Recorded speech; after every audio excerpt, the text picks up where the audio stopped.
Asyhadu an la ilaha illallah wahdahu la syarika lahu wa asyhadu anna Muhammadan abduhu wa rasuluh. Allahumma fashalli wa sallim ala hadzal nabiyil karam wa rasulil azim wa ala alihi wa sahbihi ajmain wa man tabi'ahum bi ihsanin ila yaumiddin. Alhamdulillah, puji syukur kita panjatkan kehadirat Allah Subhanahu wa taala yang telah memberikan karunia berupa kenikmatan, nikmat iman, nikmat Islam, nikmat waktu luang ya pada diri kita semua, yang pada pagi hari ini Allah kumpulkan untuk bermajlis kembali di ba'da subuh ini ya. Alhamdulillah, dengan dimudahkannya kita berkumpul ini, berharap kebaikan serta keberkahan Allah karuniakan untuk kita semuanya insyaallah. Tidak lupa sholawat beserta salam semoga senantiasa terlimpah curahkan kepada junjungan Nabi besar Muhammad sallallahu alaihi wasallam yang telah memberikan karunia berupa kenikmat yang telah kita berharap syafaat beliau di yaumil hisab kelak. Mudah-mudahan diri kita semuanya termasuk orang-orang yang terakui atau mendapatkan syafaat beliau. Teman-teman semuanya, pada pagi hari ini kita akan membahas atau menyampaikan tema yang akan disampaikan oleh Ustadz, diantaranya menelusuri akar subhat dalam tema healing dan motivasi. Ini part yang pertama ya, bagian yang pertama. Ini masa akar pemikirannya berawal dari pemikiran New Age Movement dan pengaruhnya. Ya, jadi nanti berkaitan dengan healing dan motivasi ini banyak yang bersumber atau berakar dari 6. Mudah-mudahan di antara kita semuanya sudah pernah mendengar ya, atau mungkin tahu tentang 6 New Age Movement. Yang berikutnya, bagi kita semuanya berkaitan dengan tema ini, mungkin ada beberapa part atau beberapa bagian yang insyaallah nanti akan kita bahas ke depan. Waktunya tetap sama, hari Selasa dan Sabtu. Jadi bagi teman-teman nanti yang mau mengikuti kajian subuh, siapkan waktunya hari Selasa dan Sabtu pukul 5.30 sampai 6.30. Sekali lagi bagi kita semuanya diingatkan bahwasanya waktu kajian kita yang rutin adalah setiap hari Selasa dan Sabtu ba'da subuh. Jadi bagi teman-teman nanti yang mau menyimak rekamannya pun masih bisa, tentunya via link ID. Ketika masuk link ID memang berbayar. Kalau mau free, betul-betul free, silahkan ikuti sesi live-nya. Jadi nanti kalau ada yang bertanya, ada nggak rekamannya? Ada. Cuma nanti kalau sudah masuk link ID berbayar. Jadi bagi teman-teman yang mau mengikuti secara free, silahkan simak, siapkan waktunya ya, ba'da subuh sampai jam 6:30 insyaallah. Oke, yang berikutnya mengingatkan bahwasanya untuk senantiasa meluruskan niatnya semata-mata karena Allah. Mudah-mudahan dengan meluruskan niat ini Allah karuniakan kebaikan yang besar untuk kita semua. Meskipun dibalik kesibukan kita, keterbatasan waktu kita, karena ba'da subuh itu biasanya memang ada banyak agenda dan aktivitas ya. Dan di antara itu pun kita rasa semua juga mengalami hal yang sama, meskipun dalam kondisi yang berbeda.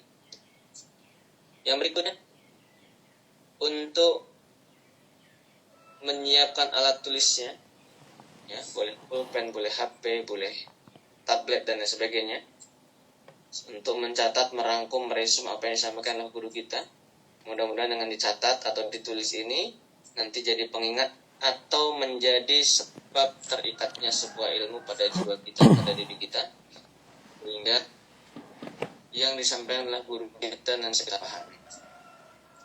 Yang berikutnya mengatakan di teman-teman semuanya, khususnya pada ibu-ibu ya, untuk menutup auratnya meskipun majelis kita ini online ya, senantiasa diupayakan untuk menutup aurat, karena khawatir nanti memang ada yang mungkin sengaja kameranya terbuka, khawatir nanti nampak kepada teman-teman yang lain.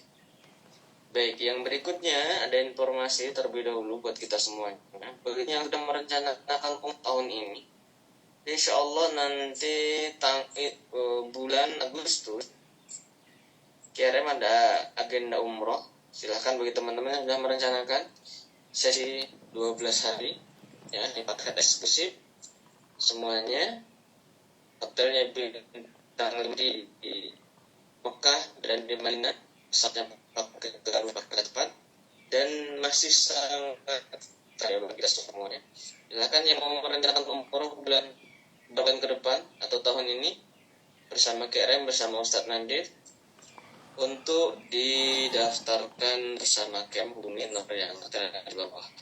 Oke, sekali lagi bagi teman-teman yang mau bulan Agustus silahkan daftarkan di nomor yang tertera. Semoga hadirin majelis ini semuanya Allah panggil ke tanah suci ya, minimal umroh meskipun tak haji. Baik, yang berikutnya bagi kita semuanya, apabila ada yang mensupport aktivitas KRM ya, di berbagai aktivitas atau agendanya, silakan semuanya di save, disimpan. Ada QRIS di layar, siapa tahu satu kan salurkan support untuk aktivitas pada KRM ke rekening BCA Syariah ya, tertera di layar, atau QRIS. Bagi teman-teman yang mau mensupport aktivitas KRM silahkan disalurkan melalui QRIS atau rekening yang tertera di layar. Silahkan disimpan, siapa tahu dibutuhkan status. Baik, untuk mempersingkat waktu, putus suara saya. Untuk mempersingkat waktu, kita awali dulu dengan baca basmalah cara bersama-sama. Bismillahirrahmanirrahim. Kepada Ustaz dan tempat dipersilakan Ustaz. Bismillahirrahmanirrahim. Assalamualaikum warahmatullahi wabarakatuh. Alhamdulillah wassalatu wassalamu ala rasulillah wa ala alihi wa sahbihi wa mawalah. Rabbi syrah li sadri wa yassir li amri wa hlul 'uqdatam min lisani yafqahu qawli. Subhanaka la ilma lana illa ma 'allamtana innaka antal alimul hakim. Alhamdulillah, Bapak Ibu sekalian, kita bersyukur hari ini kita bertemu kembali. Mudah-mudahan Allah berkahi senantiasa majelis ini, pertemuan ini. Kita doakan untuk teman-teman yang belum hadir, semoga Allah mudahkan urusannya dan bisa bergabung di sesi berikutnya insyaallah. Salat serta salam kita haturkan untuk junjungan kita bersama, teladan kita, qudwah kita, pemimpin kita. Kita ucapkan Allahumma shalli ala Muhammad wa ala ali Muhammad. Baik, hari ini kita akan membahas salah satu tema yang yang krusial dalam bab tauhid. Hal ini kaitannya erat sekali dalam tauhid, dalam tema mental health, dalam tema healing, mencari kesembuhan dalam problem kesehatan mental. Sebelum kita masuk ke bahasan ini, saya ingin garis bawahi kaidah-kaidah yang ada dalam agama ini. Mudah-mudahan kita sepakat dengan poin ini terlebih dahulu. Kaidah itu adalah tidak ada dalam agama ini kecuali harus ada hukum. Ya, tidak ada dalam wilayah kehidupan kita ini, dalam setiap bagian kehidupan kita ini, kecuali di dalamnya harus ada hukum yang mengatur. Misalnya ketika kita berjual beli, walaupun itu muamalah, walaupun itu soal urusan duniawi, tapi nanti begitu memasuki wilayah ribawi misalnya, atau ada gharar, ada penipuan, maka status jual beli itu bisa menjadi salah, bisa menjadi terlarang, jatuh pada keharaman. Jadi walaupun itu wilayah muamalah, begitu masuk wilayah yang sifatnya itu ada mudarat besar, satu ada mudaratnya, kemudian ada tema yang diharamkan dalam agama, maka otomatis kita harus mau menyimpulkan bahwa itu terlarang, tidak boleh diikuti, dan kita ridha dengan konsep itu. Tidak boleh kita punya konsep berpikir ini wilayah muamalah murni, agama tidak boleh ikut campur di sini. Ini cara berpikir yang semacam ini, cara berpikir yang rusak, ini memisahkan antara agama dan urusan duniawi. Ini tidak boleh ada dalam diri kita. Jadi kaidah terpentingnya adalah setiap bagian dalam kehidupan kita ini, jika bersinggungan dengan wilayah agama, maka agama boleh mengaturnya. Dan kita perlu ridha dengan aturan itu. Sekali lagi, misalnya kita jual beli, di situ memasuki wilayah ribawi, maka otomatis kita harus ridha bahwa di situ diharamkan, kita harus mau meninggalkannya. Nah, terkait dengan itu pula, apakah dalam tema pengobatan itu ada hukum yang berlaku di dalamnya? Apakah dalam tema pengobatan atau tema spiritual itu ada hukum di dalamnya? Yang kita khawatirkan adalah begini, ketika kita membahas tema psikis, tema kejiwaan, atau tema tentang motivasi, seolah-olah itu adalah wilayah yang bebas hukum, yang tidak perlu ada hukum di dalamnya. Nah, ini yang repot. Pokoknya di situ ya. Jadi walaupun kita membahas tentang tema psikis, tema tentang motivasi, tema tentang hajat, tentang pengembangan diri, di dalamnya tetap ada aturan, ada nilai agama yang harus tetap berlaku. Jadi ada hukum yang harus diindahkan, yang harus dipegang di dalamnya. Tapi pada poin ini sepakat ya. Contoh misalnya, ketika Nabi SAW didatangi oleh Auf bin Malik, beliau seorang yang dulunya sebelum Islam, ketika di masa jahiliyah, beliau biasa meruqyah. Kemudian beliau datang kepada Nabi, Nabi kemudian menyampaikan, i'ridu alayya ruqakum, tunjukkan cara meruqyahmu, caramu menterapi kayak apa. Ini terapi yang sifatnya spiritual. Nah, lalu kemudian Auf bin Malik menunjukkan cara meruqyahnya. Setelah itu Nabi menyampaikan tidak apa-apa meruqyah selama tidak mengandung kesyirikan di dalamnya. Jadi ternyata di sini ada panduan, walaupun ini wilayah spiritual, wilayah pengobatan yang bukan zahir, wilayah pengobatan yang sifatnya sangat sederhana, hanya dibacain saja. Ternyata di situ juga ada panduan. Tidak serta-merta itu ada manfaatnya lalu menjadi boleh, tidak serta-merta. Jadi tidak serta-merta sesuatu yang ada manfaatnya itu menjadi boleh untuk dipakai. Poinnya di sini. Kalau ternyata di dalamnya mengandung unsur yang mengandung kesyirikan, mengandung unsur yang diharamkan, mengandung unsur yang menimbulkan mudarat besar di kemudian hari, maka sangat mungkin hal yang kita anggap maslahat tadi itu atau bermanfaat itu bisa jadi akan tidak boleh kita pakai. Baik, mudah-mudahan kita sepakat dengan cara berpikir ini terlebih dahulu. Jadi, makanya nanti kita tetap akan perlu menimbang apa yang kita lakukan dalam terapi emosi, kemudian dalam training-training motivasi, itu tetap perlu ditimbang karena akan bersinggungan dengan hal-hal yang sudah ditentukan dalam agama. Begitu ya cara berpikirnya. Baik. Misalnya, mari kita lanjutkan. Referensinya adalah dalam surah Al-Kahfi ayat 110. Kalau tadi dalam Sahih Bukhari, Auf bin Malik datang kepada Nabi SAW, beliau menunjukkan cara meruqyahnya.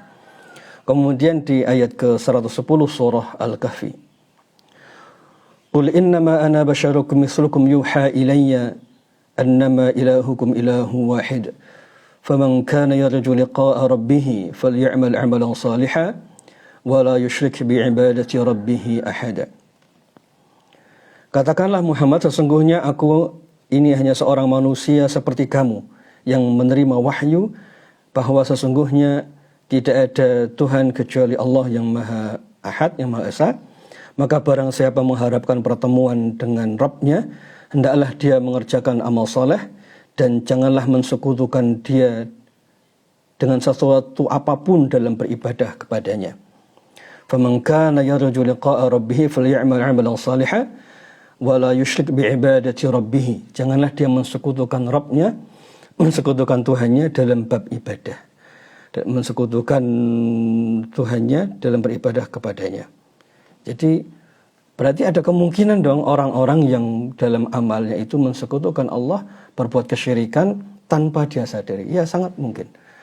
Karena di sebagian hadis Nabi menyebutkan bahwa kesyirikan itu seperti batu hitam yang berjalan di atas semut hitam yang berjalan di atas batu hitam di gelap gulita. Jadi sangat tipis sekali perbedaan antara kesyirikan dan yang bukan kesyirikan. Kecuali kita mendapatkan taufik ilmu dari Allah sehingga kita bisa membedakannya. Nah, bahasan tentang tema psikis, tema tentang pengembangan diri, kenapa kok ada kaitannya dengan tema tauhid ini? Karena cepat atau lambat tema tentang psikis itu akan memasuki wilayah spiritual. Kita percaya atau tidak, kita mengakui atau tidak, cepat atau lambat, tema tentang spiritual, tema tentang emosi, tema tentang psikis, itu cepat atau lambat itu akan masuk ke wilayah spiritual. Nah, kalau masuk ke wilayah spiritual, maka di situ akan bersinggungan dengan konsep paling mendasar dalam agama, yaitu bab tauhid. Misalnya, orang ketika mengalami kesedihan yang sangat itu menguasai dirinya, nanti pelan-pelan akan muncul tema tentang putus asa kepada Allah. Betul ya? Jadi setelah kesedihan yang sangat, lalu muncullah tema tentang putus asa kepada Allah. Setelah muncul putus asa kepada Allah, nanti muncul berhajat kepada selain Allah, meminta pertolongan kepada selain Allah. Jadi tema yang awalnya tadi murni psikis, yaitu kesedihan, pelan-pelan itu akan menggiring kita. Tiba-tiba syaitan bisikkan kita meminta pertolongan kepada selain Allah, nauzubillah, atau masuk kepada berputus asa dari rahmat Allah. Ini adalah tema yang terkait dengan tauhid. Kemudian pengobatan yang sifatnya spiritual, yang tidak menggunakan hal yang zahir. Hal zahir itu misalnya madu, bekam, pengobatan ke dokter. Jadi pengobatan sifatnya spiritual, pelan-pelan itu pun juga akan masuk ke wilayah tauhid. Misalnya orang berobat dengan doa-doa tertentu, yang doa itu tidak ada dalam sunnah. Nanti pelan-pelan doa itu sebagiannya adalah doa yang betul diajarkan oleh agama, sebagiannya itu bukan diajarkan oleh agama. Jadi wilayah psikis, kesehatan mental itu memang pelan-pelan sangat beririsan dengan bab spiritual atau bab tauhid. Inilah kenapa akhirnya kita perlu berhati-hati di tema ini. Nah, teman sekalian yang dirahmati Allah, dahulu kita masuk ke tema New Age Movement atau NAM. Dahulu di sekitar tahun 60-an, para pemikir-pemikir barat, para pemikir-pemikir barat yang mereka ini merasa gersang dengan konsep-konsep barat, mereka akhirnya tidak menemukan ketenangan dalam hidupnya. Mereka tidak menemukan pencerahan dalam jiwanya. Sehingga muncullah pertanyaan-pertanyaan besar tentang kehidupan. Muncullah pertanyaan tentang problem kerusakan moral, kemudian problem kerusakan alam. Jadi intinya mereka, orang-orang barat ini pada awalnya akhirnya merasa sesuatu yang hilang dalam dirinya. Gersang karena agama mereka yang mereka anut ini tidak mampu menjawab problem di masa itu. Termasuk akhirnya adalah problem masalah kejiwaan. Nah, kemudian di antara mereka ini mulailah hijrah. Mulailah mencari referensi-referensi baru di timur. Jadi mencari referensi, konsep berpikir, konsep filsafat, konsep kebatinan yang pada masa itu sangat-sangat banyak di timur. Akhirnya setelah mereka datang ke timur ini, mereka mulai merumuskan konsep-konsep cara berpikir, konsep untuk mendapatkan pencerahan dalam jiwa yang tidak mereka dapatkan di agama-agama mereka yang mereka anut sebelumnya. Itu awal kronologinya, sehingga kemudian muncullah istilah New Age Movement. Mereka sendiri ketika mereka mengutip konsep-konsep berpikir di agama-agama timur ini, mereka tidak mengistilahkan sebagai New Age Movement pula, tetapi ini adalah istilah ini dimunculkan oleh para cendekiawan ketika mereka mengamati fenomena ini, pergerakan dari barat ke timur, mencari konsep berpikir, lalu muncul seperti pemikiran baru. Nah, setelah itulah para cendekiawan mengamati fenomena ini. Nah, fenomena ini, cara berpikir baru, kemudian konsep cara pandang terhadap jiwa yang baru, inilah yang kemudian diamati sebagai fenomena yang sedang bergerak, menyebar secara masif. Nah, fenomena yang sedang bergerak dan menyebar secara masif inilah kemudian dikasih sebuah istilah, ini sebuah gerakan yang baru, New Age Movement, gerakan era baru dalam dunia spiritual. Jadi sebuah gerakan baru dalam dunia spiritual. Nah, nanti silahkan bisa dilihat sejarahnya kayak apa, rinciannya kayak apa, tahun berapa, pencetusnya siapa, silahkan nanti bisa dilihat. Tapi kita hari ini akan fokus kepada akar berpikirnya saja, karena ini yang hari ini berpengaruh besar di dunia pelatihan dan di terapi emosi. Akar pemikiran dari NAM atau New Age Movement itu sebenarnya adalah konsep spiritualitas konsep spiritual yang ada di hampir semua agama yang ada di timur. Di timur itu ya ada Hindu, Buddha, kemudian ada Tao, kemudian ada Islam, ada Kristen, ada Yahudi. Jadi agama-agama yang tumbuh subur di timur ini, orang-orang barat kemudian mengambil konsep spiritualitasnya saja.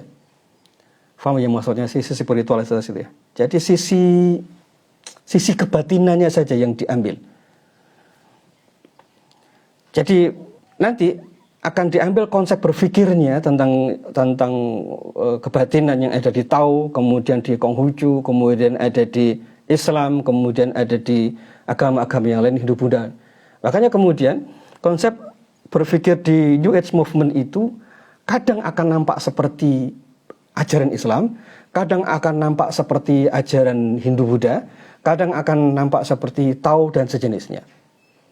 Sebagian cendekiawan menyebut New Age Movement itu seperti satu aliran yang punya 1000 wajah, karena dia bisa kadang nampak seperti ada hujahnya sesuai dengan agama Islam, kadang seperti agama-agama yang lainnya. Inilah yang terjadi. Makanya kemudian gerakan ini menjadi masif dan sangat mudah diterima oleh seluruh agama karena memang mengambil beberapa akar pemikiran yang ada di situ. Begitu ya, ini kronologi awalnya.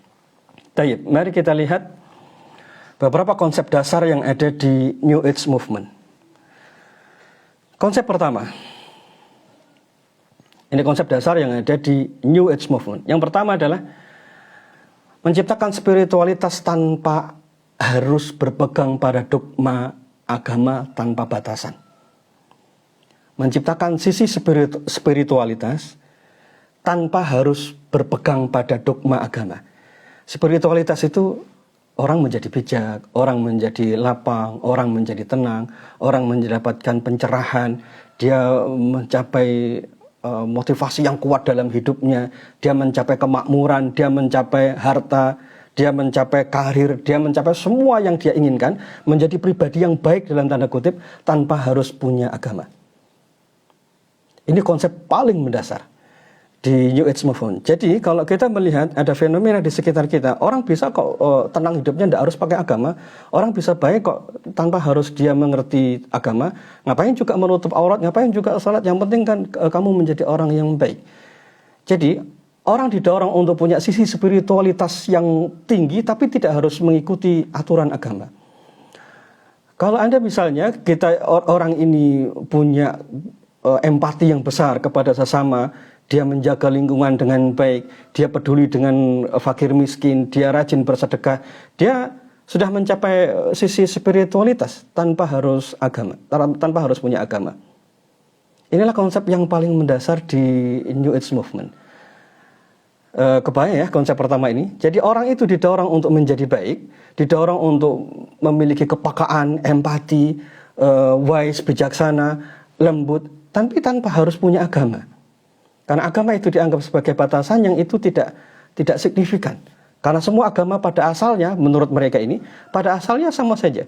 Tidak ada bedanya satu agama dengan agama yang lain. Yang penting dia punya sisi spiritualitas tadi. Jadi orang bisa menjadi bertanggung jawab, orang bisa menjadi jujur, bisa menjadi amanah, bisa punya integritas, dia bisa menjadi orang bertanggung jawab tanpa harus dia mengerti tentang agama dan tidak harus beragama. Ini situasi yang sangat rumit. Kalau konsep ini ada di sekitar kita, nanti ini akan menjadi repot sekali karena agama menjadi tidak penting. Efeknya nanti, ya setiap orang bisa punya kebaikan. Surga itu bukan lagi miliknya Muslim, bukan lagi miliknya Kristen. Surga itu milik semua orang yang punya kebaikan. Akhirnya begitu konsepnya. Semua agama menjadi sama, semua agama menjadi punya kesempatan untuk meraih surga. Nah ini konsep spiritualitas yang tanpa batas. Nah coba perhatikan kalau kita mengikuti pelatihan-pelatihan atau kita mengikuti terapi healing, yang arahnya adalah mengajak seseorang untuk mencapai kebaikan yang sifatnya universal. Tanpa ada benar dan hak dan salah, tanpa ada hak dan batil. Tidak bisa menyalahkan, tidak boleh menyalahkan. Kalau kita sampai pada sisi spiritualitas semacam ini, nah inilah konsep yang diinginkan oleh New Age Movement. Orang boleh menjadi baik, harus menjadi baik tanpa harus beragama. Ini konsep pertama. Konsep kedua, ada konsep mind, soul, and body. Jadi konsep pikiran, jiwa dan badan ini satu kesatuan yang utuh dan merupakan satu kesatuan dari alam semesta. Mind, soul, jiwa, hati, kemudian badan, ini satu kesatuan yang utuh. Konsep ini yang sangat didengung-dengungkan. Jadi orang akan mencapai kesejahteraan, orang akan mencapai kemakmuran, dapat rezeki yang banyak kalau dia bisa menselaraskan antara pikiran, jiwanya, dan badannya. Orang akan sehat walafiat kalau dia bisa menselaraskan pikiran, jiwa, dan badannya. Dan puncaknya adalah kalau jiwa, badan, dan akalnya ini menyatu dengan alam semesta, maka dia akan mendapatkan semuanya. Jadi dia bisa menjadi kaya tanpa harus punya agama. Dia bisa mendapatkan kemakmuran ketika dia bisa menyambungkan antara pikiran, jiwa, dan badannya dengan alam semesta. Demikian juga dia bisa menemukan kesembuhan, ketenangan, jiwa yang damai, kemudian emosi negatif, energi negatif semua keluar ketika jiwanya mulai selaras dengan alam. Akalnya, pikirannya, jiwanya, dan badannya selaras dengan alam semesta. Inilah konsep kedua yang ada di New Age Movement. Jadi orang diajak untuk mendapatkan semua yang dia inginkan, mulai dari kesembuhan, kekayaan, kenikmatan dalam hidup dengan cara menselaraskan isi pikiran, jiwa, dan badannya dengan alam semesta. Nah, cara menyelaraskannya ini bukan dengan konsep-konsep agama, tetapi dengan meditasi atau sebagainya, dengan melakukan afirmasi. Karena ini adalah cara untuk menselaraskan jiwa, pikiran, dan badan dengan alam semesta. Maka konsepnya adalah dengan melakukan meditasi dengan semua turunannya. Ada model meditasi yang seperti di Hindu, Buddha, atau di Konghucu. Ada nanti model meditasi yang berubah bentuk, seperti muncul dalam bentuk mindfulness dan sejenisnya. Jadi ini konsep yang tadi asalnya adalah kita garis bawahi poin terpentingnya. Orang bisa mencapai kemakmuran, orang bisa mencapai kesehatan jiwa dan raganya jika pikiran, jiwa, dan badannya ini bersatu dengan alam atau sefrekuensi dengan alam semesta. Kalau dalam konsep Islam bagaimana? Konsep dalam Islam ini akal, jiwa memang berpengaruh ke badan, tapi ketiganya ini bisa berpisah. Misalnya ada orang yang sakit fisik, ya diobati dengan fisik murni.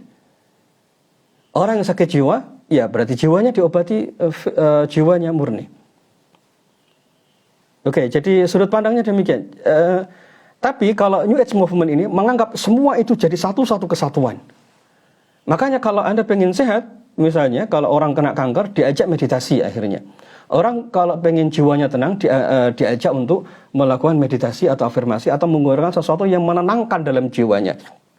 Karena berasumsi kalau jiwanya nanti tenang, dia akan relevan dengan alam semesta, menyatu dengan alam semesta.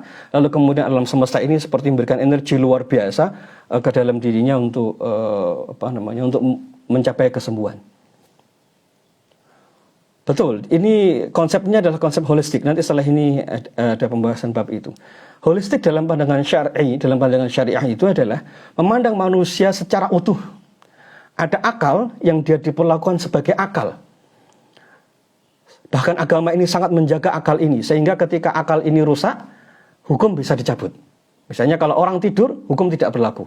Orang kalau mengalami sakit kejiwaannya, hukum tidak berlaku baginya. Anak-anak kecil yang belum dewasa, akalnya belum sempurna, dia tidak dibebani syariah. Akal itu diakui, tapi itu adalah unsur yang terpisah. Bukan satu kesatuan utuh dalam diri kita secara total. Kemudian jiwa juga diakui dalam agama ini, fisik juga demikian. Jadi holistik dalam pandangan syariah itu ada akal yang ditempatkan sesuai porsinya, ada jiwa yang ditempatkan sesuai porsinya, dan ada jasad yang ditempatkan sesuai dengan porsinya. Tapi kalau New Age Movement tadi mengakui ini satu kesatuan utuh yang tidak bisa dipisahkan. Makanya kalau orang pengen sehat, maka dia harus melakukan meditasi supaya selaras dirinya dengan alam semesta. Dan poin terpentingnya adalah diri kita ini jadi satu dengan alam semesta. Diri kita ini jadi satu dengan kekuatan yang lebih besar, yaitu alam semesta. Apakah dalam konsep Islam demikian? Tidak. Manusia ini khalifah fil ard. Ini beda dengan alam semesta. Kita diperintahkan untuk memakmurkan, menjaga alam semesta. Jadi ini dua entitas yang berbeda, antara jiwa, antara manusia dan alam semesta itu dua entitas yang berbeda. Sama-sama makhluknya berbeda tapi kalau konsep New Age Movement itu, diri kita sebagai manusia ini satu kesatuan dengan dengan alam semesta. Apakah 6 ini termasuk kategori wahdatul wujud? Nanti bagiannya akan sama. Tadi kan konsepnya adalah New Age Movement itu mengambil konsep-konsep yang ada di agama-agama Timur. Nah, salah satu yang ada di agama Timur itu konsep penyimpangan misalnya dalam bab tauhid itu adalah wahdatul wujud. Makanya kemudian ini kok agak mirip-mirip dengan Islam. Iya, karena memang mereka mengambil sebagian konsep-konsep yang ada dalam Islam. Nanti insya Allah kita akan masuk ke bab itu di sesi berikutnya. Sekarang kita buat frame dulu cara berpikir kita tentang New Age Movement. Kemudian konsep yang ketiga, konsep dasar ketiga yang ada di New Age Movement. Konsep ketiga. 6 atau New Age Movement beranggapan bahwa alam semesta itu manifestasi dari Tuhan. Ini yang paling fatal. Yang kemarin saya tulis 9 subuhat. Ini yang paling fatal. Jadi New Age Movement itu beranggapan bahwa alam semesta itu manifestasi dari Tuhan. Jadi mereka berkesimpulan bahwa Tuhan itu bukan sosok, tapi Tuhan itu adalah energi yang mengalir dan berwujud menjadi alam semesta ini. Makanya kemudian kalau orang berdoa meminta kepada alam semesta, dalam versinya New Age Movement, sebenarnya alam semesta itu yaitu Tuhan menurut mereka. Jadi Tuhan itu dipersepsikan sebagai energi yang membuat alam semesta atau makrokosmos, dan manusia termasuk bagian dari alam semesta ini. Kan ini konsep yang berbeda banget. Kalau dalam konsep Islam, alam semesta itu adalah makhluk. Oke ya, alam semesta itu makhluk, sebagaimana manusia juga makhluk. Tapi di New Age Movement ini menganggap bahwa alam semesta itu adalah perwujudan dari Tuhan itu sendiri. Jadi mereka kemudian menyimpulkan tidak ada konsep Tuhan dalam diri mereka, dalam konsep ini. Kemudian konsep yang berikutnya adalah New Age Movement itu tidak mengakui sosok Tuhan sebagai satu sosok, sebagai zat, itu tidak diakui. Jadi mereka hanya mengakui Tuhan itu sebagai sosok, sebagai energi, sosok yang tidak berwujud, sebagai energi saja, yang bentuknya itu adalah alam semesta. Dari konsep ini akhirnya, maka karena Tuhan itu difahami sebagai sosok energi yang ada di seluruh alam semesta ini, maka manusia ini juga bagian dari energi itu. Maka kalau kita ingin menghajatkan sesuatu, tinggal kita menyelaraskan diri dengan alam semesta. Konsep dasarnya begitu, karena mereka tidak punya konsep Tuhan. Jadi konsep Tuhan itu tidak diakui. Makanya New Age Movement itu sebenarnya bermusuhan, berhadapan-hadapan dengan agama-agama samawi. Karena agama samawi, Islam, Kristen, Yahudi misalnya, ini agama yang mengakui zat sosok Tuhan. Sedangkan New Age Movement ini menghilangkan konsep Tuhan. Yang ada itu hanya soal energi saja. Gitu ya. Jadi yang ada hanya soal energi, inilah yang mengalir di alam semesta. Jadi kalau kita ingin mendapatkan sesuatu, energi itu akan berubah menjadi kekayaan, berubah menjadi kesehatan, berubah menjadi apapun yang kita inginkan. Jadi kalau kita ingin mendapatkan itu semua, ya tinggal kita menyerahkan diri dengan alam semesta. Jadi konsep yang keempat tadi adalah New Age Movement ini tidak mengakui Tuhan sebagai sosok personal, tapi Tuhan itu dianggap sebagai energi saja. Nah, kemudian ada konsep penyatuan dengan alam. Ada konsep yang kelima, yaitu konsep penyatuan dengan alam. Maksudnya, jadi orang dapat membangkitkan kekuatan besar dalam dirinya kalau dia menyelaraskan antara jiwa dan raga dan pikirannya itu dengan alam semesta. Hal ini dapat diraih, dapat dicapai dengan cara misalnya, kalau yang di New Age Movement, satu diperoleh dengan yoga, diperoleh dengan meditasi, diperoleh dengan melakukan kontemplasi, kemudian diperoleh dengan melakukan afirmasi positif dan seterusnya. Nanti pelan-pelan dia akan mulai mendapatkan seperti penyucian jiwa. Dia mendapatkan penyucian jiwa dalam dalam dirinya, lalu akhirnya dia mendapatkan kekuatan besar, yang setelah itu dia akhirnya mendapatkan kesembuhan, kekayaan, dan yang lainnya. Nah, karena konsepnya demikian, akhirnya ya agama tidak berlaku bagi New Age Movement.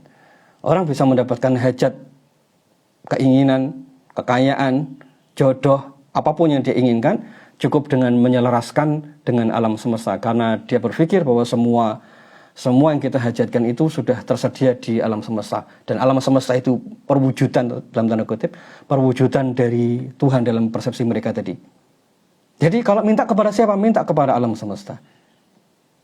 Nah, dari sini yang kelima tadi, konsep menyatu dengan alam semesta. Konsep menyatu dengan alam semesta. Karena alam semesta ini energi terbesar yang ada dalam alam semesta. Kemudian manusia punya otak, punya pikiran, badan, dan jiwa. Ini juga manifestasi dari energi alam semesta atau energi Tuhan tadi. Nah, maka untuk menyelaraskan ini supaya manusia bisa selaras dengan alam semesta, karena tidak ada konsep agama, bagaimana cara menyelaraskannya? Di antara yang paling terkenal adalah dengan melakukan meditasi. Dengan semua turunannya, dengan semua model-modelnya yang hari ini sudah berubah. Ini konsep dasarnya. Nah, pertanyaan saya, setelah tahu kita beberapa konsep dasar ini, apakah antum bisa melihat kesyirikan di dalamnya? Pertanyaan saya, apakah antum sudah bisa melihat kesyirikan di beberapa konsep dasar ini? Clear ya? Baik, ada jelas kesyirikan di dalamnya.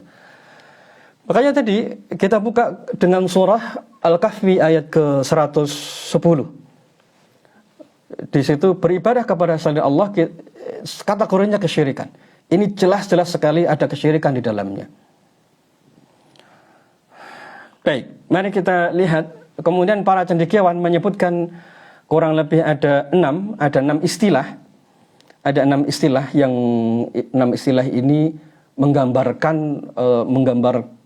konsep-konsep dasar tadi. 6 istilah atau ciri utama ini yang menggambarkan konsep dasar tadi. Baik, konsep ini nanti akan melahirkan law of attraction, kemudian melahirkan beberapa konsep afirmasi, kemudian melahirkan beberapa konsep healing, kemudian melahirkan beberapa konsep untuk menarik rezeki atau kekayaan. Akarnya dari konsep New Age Movement. Baik, ciri ada 7 ciri. 7 ciri. 6 ciri yang menggambarkan konsep dasar tadi. Ini istilahnya agak istilah aneh-aneh ya, maksudnya istilah yang asing karena saya juga tidak tidak mengutip dari nas, karena memang ini para cendekiawan ketika mereka mau mengamati fenomena ini. Nanti campuran, bagaimana kalau ini campuran dengan agama nanti ya, ini kita bahas konsep dasarnya dulu. Kita bahas konsep dasarnya dulu nanti supaya kita bisa melihat turunannya, campurannya kalau sudah bercampur dengan agama. Sampai di sini clear? Baik, mari kita mulai dari 6 sifat atau 6 sifat yang menggambarkan konsep dasar tadi. Jadi New Age Movement atau 6 ini punya 6 sifat. Yang pertama, pantheis. Pantheis itu adalah sebuah konsep, pantheis pakai TH, pantheis. Konsep yang menggambarkan, ada istilah begini, God is all is God gitu. Tuhan itu ya segala sesuatu itu ya Tuhan. Kemudian ada istilah, Tuhan itu berada dalam diri kita. Jadi konsep pantheis itu adalah konsep yang menggambarkan bahwa antara kita dan alam semesta ini jadi satu, kita dan Tuhan itu jadi satu. Ini konsep dasar yang sangat menonjol di New Age Movement. Jadi tidak ada Tuhan, yang ada itu hanya energi, kita ini jadi satu dengan Tuhan itu sendiri. Karenanya proses pencarian Tuhan. Jadi kalau kita sedang mencari pencerahan, mencari tentang keimanan, mencari konsep tentang Tuhan, maka kita tidak perlu lagi, di dalam bahasa mereka, kita tidak memerlukan lagi teks samawi, kita tidak memerlukan lagi kitab suci, Karena antara kita dan alam semesta itu ya jadi satu. Kita dan Tuhan itu jadi satu. Tuhan itu segala sesuatu dan segala sesuatu itu adalah Tuhan. Dan kita bagian dari itu. Maka dalam diri kita ini juga ada unsur ketuhanan. Bahkan kita ini juga Tuhan dalam tanda kutip preferensi mereka. Nah konsep ini kalau dalam Islam nanti kita akan kenal salah satu filsafat menyimpang dalam akidah itu adalah wahdatul wujud. Manunggaling kawula Gusti kalau di tradisi Jawa. Jadi ini mengambil konsep yang ada di Islam. Di agama yang lain pun juga mungkin akan diambil sebagiannya. Jadi dalam proses pencarian Tuhan itu dalam konsep mereka tidak memerlukan lagi konsep agama, tidak lagi memerlukan kitab, tidak lagi memerlukan nabi. Karena orang bisa ketemu dengan Tuhan tanpa itu semua, karena dia juga bagian dari Tuhan itu sendiri. Setiap manusia bisa menemukan Tuhan dengan caranya masing-masing, secara pribadi. Jadi tidak ada wahyu, tidak ada sesuatu yang absolut. Jadi semua orang bisa menemukan Tuhan dengan caranya sendiri-sendiri. Bisa kebayang betapa menakutkannya, betapa seremnya konsep ini. Ini konsep sifat yang pertama. Jadi menurut Nam, Tuhan itu hanya dianggap sebagai energi saja. Bukan sosok yang benar-benar absolut, yang berkuasa. Nah, coba kira-kira apa efeknya ketika orang sudah begini? Tidak ada sosok yang absolut dalam urusan kita. Kemudian tidak ada yang absolut dalam urusan agama. Tidak ada wahyu yang bersifat absolut. Akhirnya apa? Orang itu tidak bisa diatur. Bebas banget, nggak bisa diatur. Orang itu bisa punya keyakinan dan dia bisa bilang dengan mudah, ini urusan saya, Anda tidak bisa mengganggu. Orang bisa punya kebaikan dengan caranya masing-masing. Orang bisa hidup tenang dengan caranya masing-masing.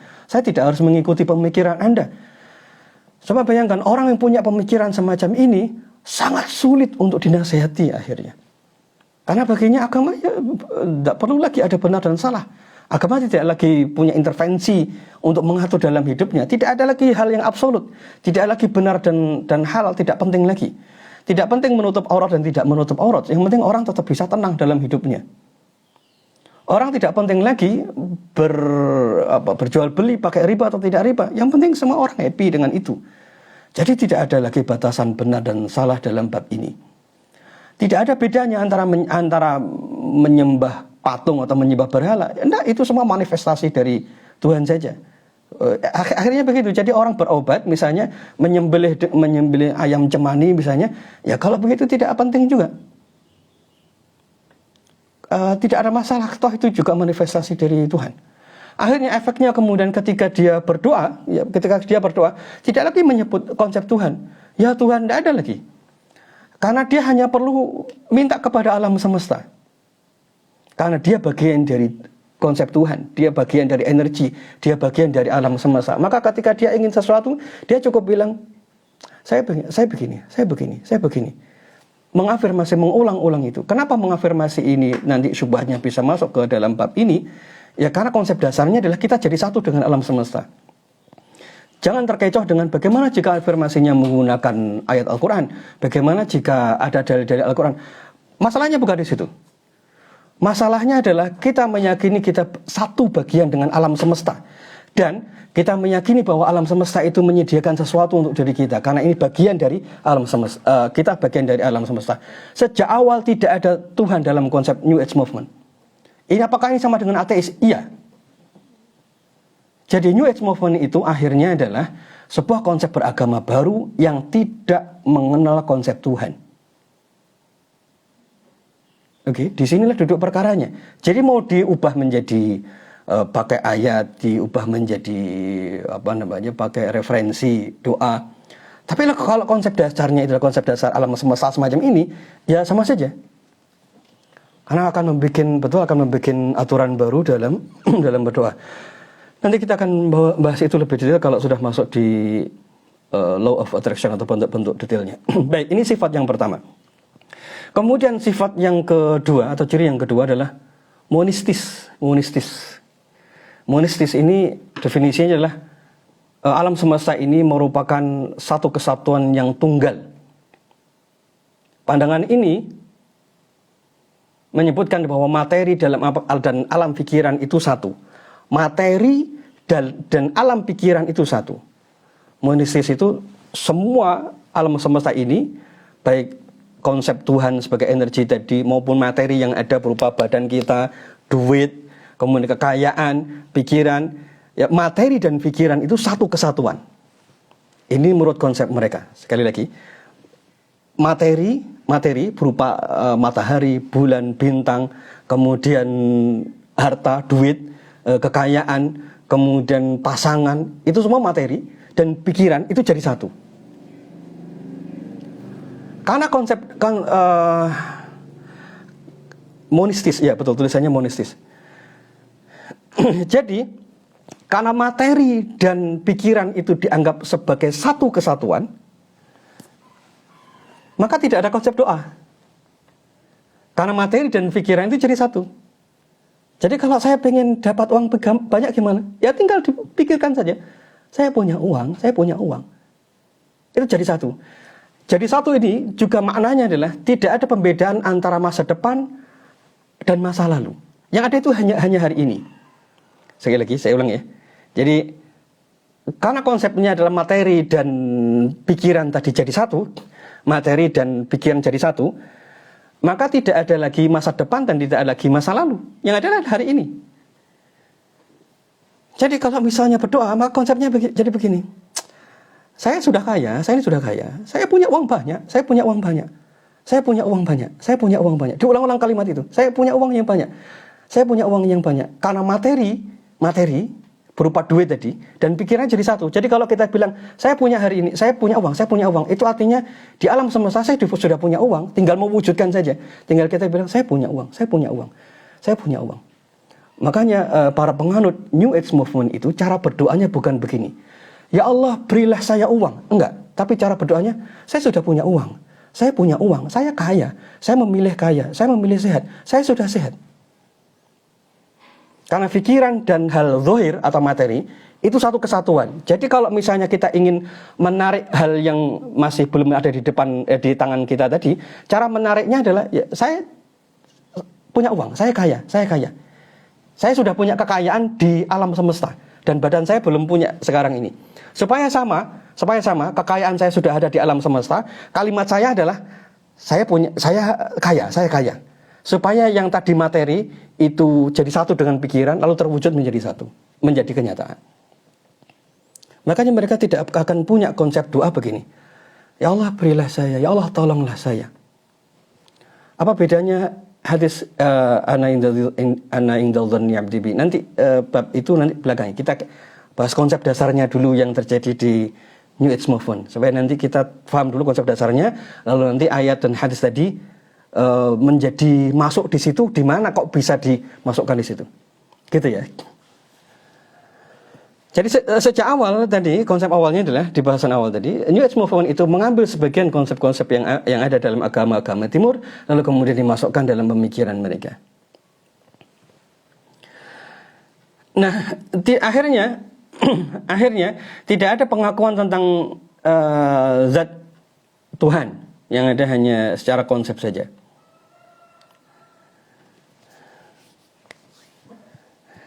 Sampai di sini bisa dipahami konsep ini dulu ya. Jangan melebar dulu.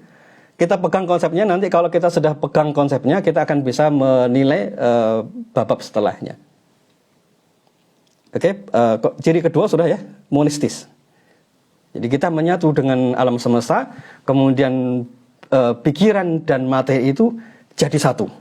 Karena pikiran dan materi itu jadi satu, berarti orang itu sudah punya sesuatu di alam semesta. Untuk mewujudkannya berarti selaraskan isi pikiran kita dengan yang sudah ada di alam semesta itu. Contoh misalnya, kalau di alam semesta ini ada kekayaan, berarti saya ini sebenarnya sudah punya kekayaan. Baik, kalau begitu cara memintanya adalah tinggal kita mengucapkan saya sudah kaya, saya ini kaya, saya ini kaya, saya ini kaya. Nah akhirnya disitulah terwujud apa yang diinginkan. Ini menurut konsep New Age Movement. Sekali lagi tidak ada konsep Tuhan di sini akhirnya. Karena Tuhan tadi ya manifestasi dari alam semesta atau energi yang ada di alam semesta. Baik, ini sifat yang kedua atau ciri yang kedua. Nah, yang ketiga sinkritis. Sinkretis itu mencampur adukkan semua agama jadi satu. Jadi New Age Movement tidak mengatakan mereka sedang mendirikan agama baru, tetapi mereka mendeklarasikan sebagai gerakan pemikiran atas kesadaran spiritualitas. Agama tidak penting, yang penting adalah spiritualitas bagi mereka. Yang penting adalah spiritualitas. Jadi nanti agama ini dijadikan satu, agama ini jadikan satu semua, menyampur adukkan antara konsep budaya, konsep pemikiran, konsep agama, semuanya dijadikan satu di sini. Makanya kemudian nanti kita akan menemukan sebagian cara mencapai pencerahan para pengikut New Age Movement ini dengan model meditasi. Yang meditasi itu menjadi salah satu ibadah di agama yang lain misalnya. Kemudian dengan pemahaman-pemahaman yang menyimpang. Baik, intinya adalah ini adalah gerakan yang sifatnya spiritualitas. Ini sifatnya spiritualitas. Oke, sifatnya spiritualitas, tidak memerlukan salah satu agama. Jadi yang terjadi dalam di New Age Movement, mereka menyatukan, mengawinkan, mencampurkan semua unsur-unsur agama. Nah, efeknya nanti antum akan lihat ketika konsep New Age Movement ini ditampilkan, kadang akan sangat sesuai. Kadang akan sangat sesuai dengan Islam. Kadang akan sangat sesuai dengan Hindu. Kadang akan sangat sesuai dengan Tao, Konghucu, dan yang lainnya. Karena memang New Age Movement ini mengambil dari unsur-unsur yang ada di sebagian agama-agama. Taib yang keempat, pluralis.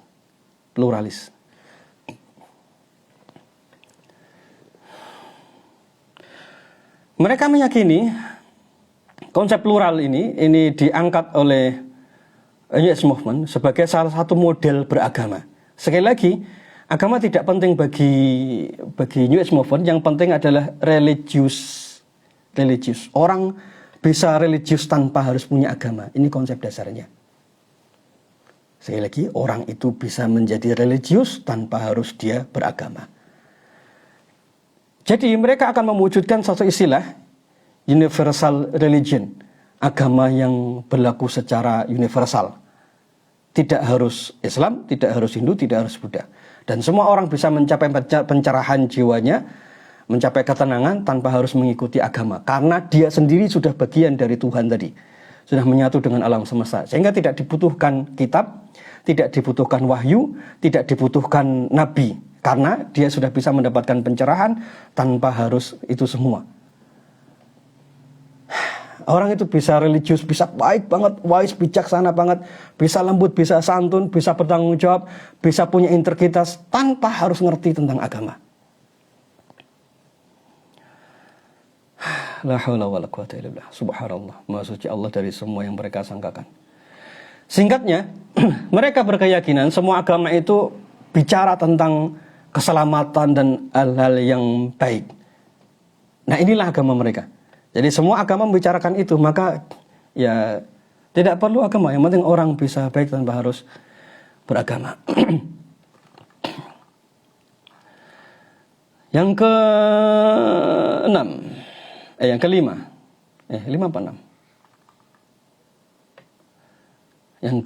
Yang kelima.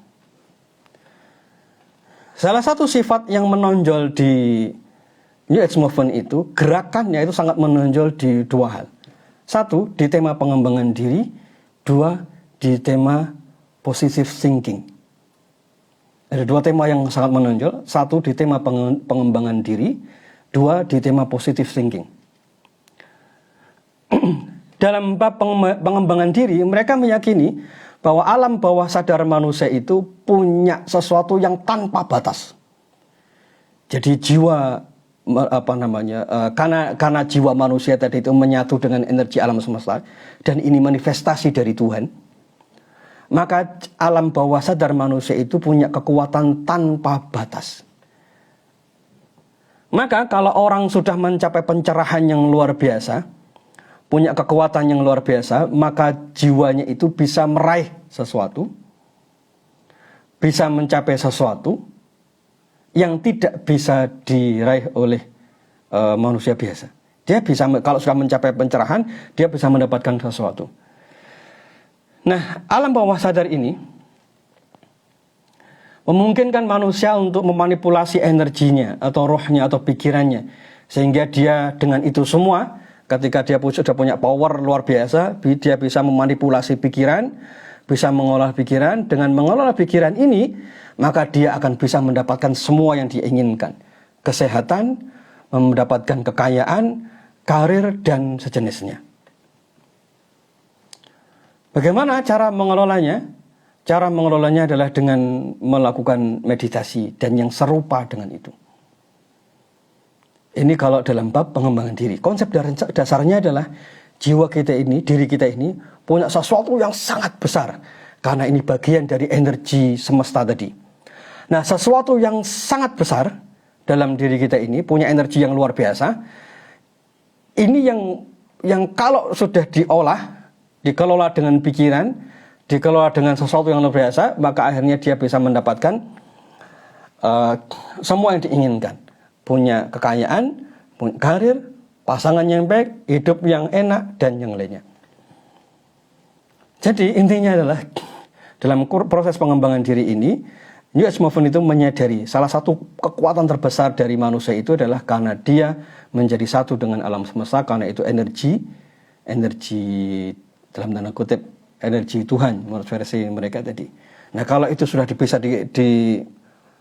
dikembangkan dengan kekuatan atau dengan proses meditasi dan sejenisnya, maka dia akan mendapatkan apa yang dia inginkan. Makanya nanti dalam terapi-terapi akan dipilih model yang senada dengan meditasi. Meditasi ini istilah yang paling umum, yang senada dengan meditasi, yaitu dengan menggunakan alunan musik yang menenangkan, kemudian mengulang-ulang kalimat-kalimat tertentu yang dengan itu dia bisa membangkitkan kekuatan dalam dirinya, energi tadi menjadi satu dengan alam semesta. Prosesnya serupa dengan itu, bentuknya bisa beragam. Jadi menenangkan diri, kemudian menyatukan diri, akal, jiwa, pikirannya dengan alam semesta. Lalu setelah itu ketika dia sudah nyambung dengan alam semesta, maka dia akan mencapai kesadaran, mencapai kekuatan yang luar biasa. Baik, ini yang kemudian positif, yang ini masih yang kelima. Konsep yang dibangun adalah positive thinking. Emangnya positive thinking, berpikir positif di mana masalahnya? Yang kelima, pengembangan diri dan positive thinking, berpikir positif. Berpikir positif itu ada di semua agama, iya. Tetapi di konsep New Age Movement ini agak berbeda cara memandang positive thinking. Salah satu konsep yang difahami di New Age Movement, alam semesta itu tidak mengenal kata negatif. Alam semesta itu fokus kepada apa yang ada dalam pikiran kita. Kalau misalnya kita bilang, saya tidak suka gemuk, yang menjadi fokus pikiran kita adalah gemuk, maka nanti kita akan menjadi gemuk. Alam semesta itu tidak mengenal istilah negasi, negatif. Kata jangan, alam semesta tidak kenal itu. Yang dikenal oleh alam semesta itu adalah apa yang menjadi fokus pikiran kita. Kalau kita bilang saya tidak pengen miskin, maka alam semesta itu menangkapnya adalah Anda sedang membicarakan tentang miskin. Sehingga alam semesta tidak mengenal kata tidak. Itulah alasannya akhirnya para penganut New Age Movement itu sangat takut menggunakan kata berbentuk negatif. Sangat takut menggunakan kata negatif. Saya tidak ingin miskin. Kalimat ini sangat ditakuti. Yang betul adalah gantilah kata tidak ingin miskin menjadi saya ingin kaya. Maka antum akan temukan model-model afirmasi, semua model afirmasi itu tidak pernah menggunakan kata negatif. Kenapa? Karena mereka meyakini konsep energi di alam semesta tadi itu hanya menangkap hanya menangkap isi pikiran kita. Padahal kalau dalam agama, apakah ada bentuk kalimat yang negatif? Banyak banget dalam agama. Misalnya, doanya Nabi Adam alaihissalam, Rabbana zalamna anfusana. Loh, kan itu negatif. Ya Allah, aku telah menzalimi diriku sendiri. Atau misalnya, Allahumma inni a'udzubika min jari su'. Ya Allah, aku berlindung kepadamu dari tetangga yang buruk. Kan itu konotasinya negatif. Tapi alam semesta dalam konsep New Age Movement tadi itu tidak mengenal negatif. Jadi kalau kita bilang aku berlindung dari tetangga yang buruk, oh berarti pikiran Anda sedang fokus ke tetangga yang buruk. Nanti yang datang itu adalah tetangga yang buruk. Ganti dengan kata aku ingin tetanggaku baik semua. Tetanggaku baik semua. Ulang-ulang kalimat tetanggaku baik semua. Anda akan temukan nanti di konsep-konsep doa yang ada di pengikut-pengikut New Age Movement itu nyaris tidak pernah menggunakan kata tidak pernah menggunakan kata jangan, dan tidak pernah menggunakan bentuk kata negatif. Ya karena itulah konsep alam semesta. Ini yang dimaksud positive thinking di konsep New Age Movement. Berbeda dengan konsep positive thinking dalam agama. Kalau positive thinking dalam agama itu husnul dzan, berbaik sangka. Ini beda banget.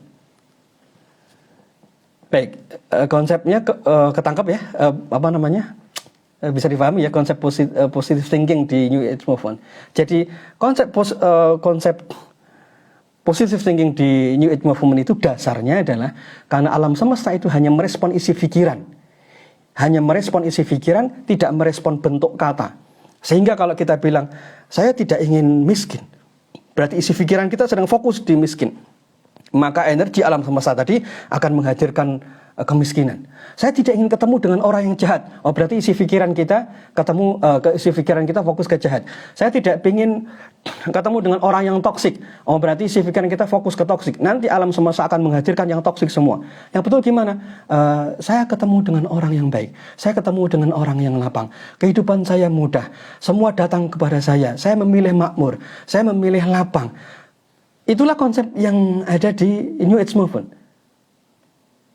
Sehingga sekali lagi konsep doa yang terpapar oleh konsep New Age Movement itu hampir pasti tidak menggunakan kata berkonotasi negatif.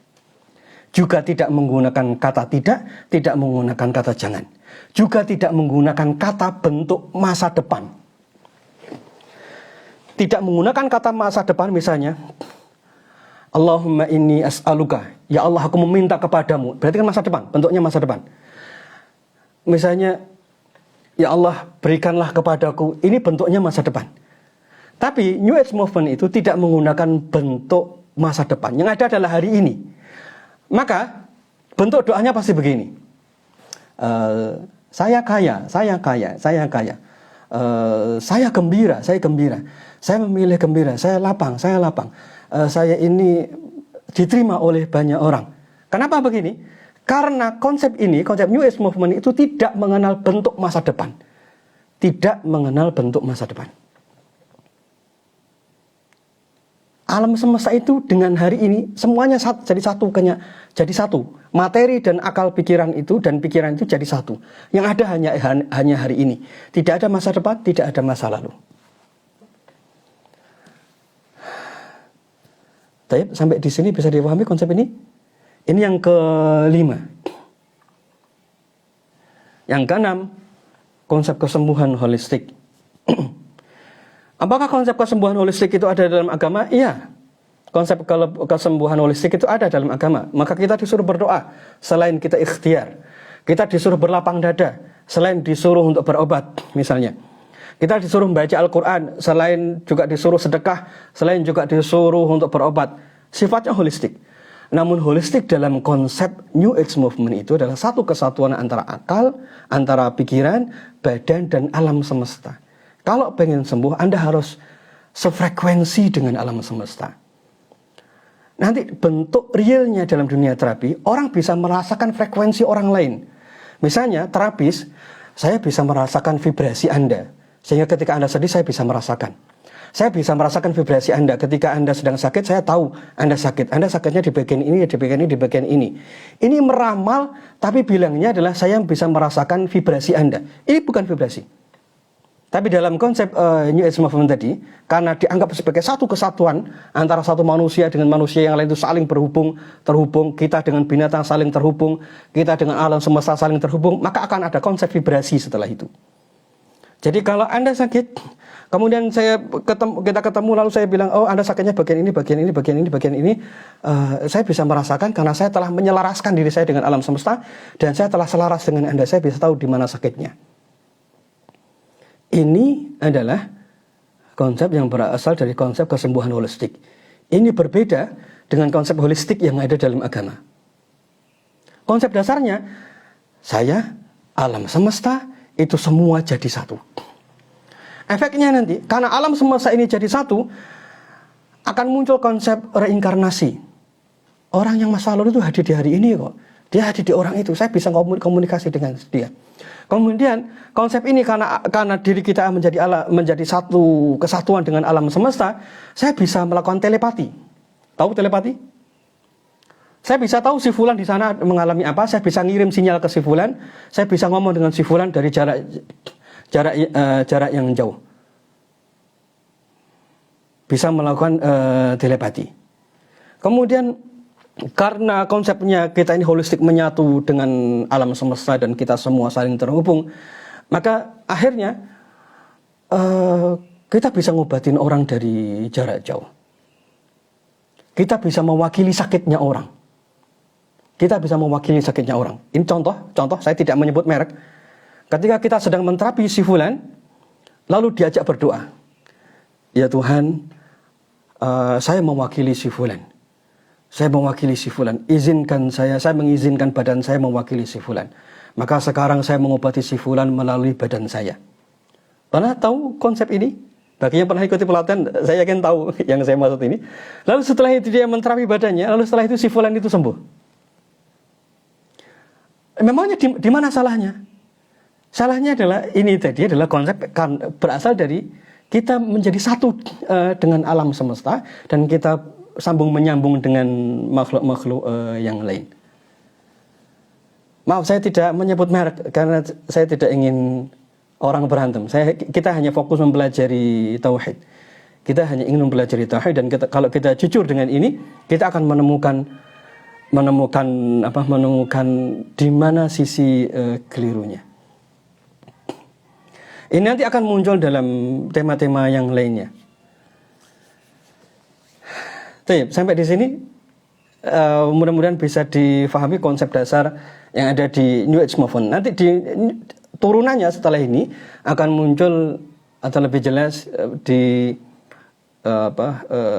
law of attraction, kemudian nanti di beberapa konsep yang lain. Baik, ini 6 konsep dasar. Sebenarnya ada sikap yang sudah disebutkan oleh sikap GBI, Gereja Bethel Indonesia. Mereka juga menolak ya. Ini teman-teman kita dari Kristen juga menolak konsep New Age Movement. Baik, bagaimana konsep Islaminya nanti ya belakang. Yang penting kita sekarang tahu dulu konsep dasarnya. Setelah kita tahu konsep dasarnya, nanti perubahan-perubahan setelahnya itu ada kunci-kuncinya yang tidak pernah berubah. Walaupun dilabeli Islami, walaupun dilabeli Qurani, ada konsep dasarnya yang tidak berubah. Kalau konsep dasarnya tidak berubah, ya berarti sama saja. Walaupun dikasih label di belakang, ditambahi di depannya ya Allah, kemudian di belakangnya ditambahi dengan doa, tapi konsep dasarnya tidak berubah.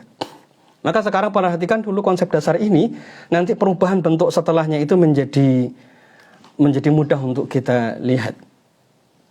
Salah satu contohnya tadi adalah orang yang menggunakan konsep New Age Movement itu, mereka tidak akan berdoa menggunakan kata yang berkonotasi negatif, juga tidak menggunakan kata tidak atau jangan, atau aku berlindung kepadamu. Tidak akan mungkin menggunakan itu, tetapi menggunakan konsep atau menggunakan istilah-istilah yang bentuknya positif. Tapi sementara itu, ini konsep New Age Movement. Insya Allah besok Selasa kita lanjutkan lagi turunan dari ini yang ada dalam konsep Islam, kemudian yang ada dalam, maksud saya ada dalam Islam itu penyimpangannya gitu. Penyimpangannya ada di sebagian aliran yang menyimpang dalam Islam. Gitu ya, Allahu a'lam bishawab. MBD ini nanti tema ini insya Allah tidak akan kita masukkan di link, jadi rekamannya masih ada di IG. Kalau nanti di-upload di YouTube, insya Allah akan dibiarkan di YouTube. Silahkan dibagikan. Mudah-mudahan bermanfaat untuk kita semua. Oke. Mudah-mudahan dari sini paham ya, masih mumet. Jadi kalau nanti coba yang bertanya-tanya. Terus kalau kita mengulang kata-kata positif, gimana? Sekarang disimak. Nanti beda, bentuknya nanti detail di sesi berikutnya. Allah. Oke. Di hari Selasa ya, Allah ya, kita bertemu kali. Mudah-mudahan Allah berikan kemudahan kita bertemu di panjang usia kita, dimudahkan untuk kita, sehingga kita bisa memahami semua akar permasalahan yang berkaitan dengan tema subhan ini. Karena nanti ke depan kemungkinan yang tema-tema Islamisasi itu nanti, tapi kita juga harus bisa memahami mana yang kategori subhat atau yang kategorinya boleh. Nah, di bab-bab yang seperti ini, karena hari ini sangat rentan dengan hal yang sama.